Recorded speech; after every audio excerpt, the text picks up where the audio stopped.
ڈیرہ غازی خان محمد امجد خان سانگھی کی رپورٹ کے مطابق ڈیرہ غازی خان کے شہر میں بہت ہی المناک اور دل دہلا دینے والا واقعہ پیش آیا ہے، جو کہ آوارہ کتوں کے کاٹنے کا واقعہ ہے۔ گورنمنٹ ایلیمنٹری لیبل school Quaid Azam academy for educational development مردانہ ڈیرہ غازی خان میں مورخہ 31 جنوری الصبح 8 بجے اسکول کی چار دیواری کے اندر پیش آیا۔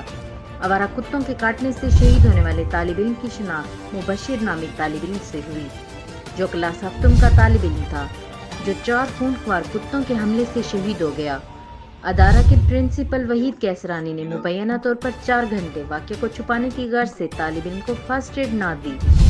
جب منہ سے جھاگ آنا شروع ہوئی تو علاج کے لیے سوچ بچار ہونے لگی کہ اس دوران لڑکا اپنے خالق حقیقی سے جا ملا۔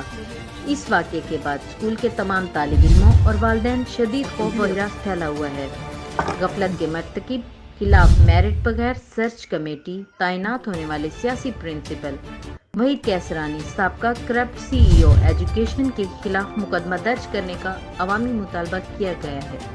مزید اپڈیٹ کے لیے دیکھتے رہیں غازی نیوز۔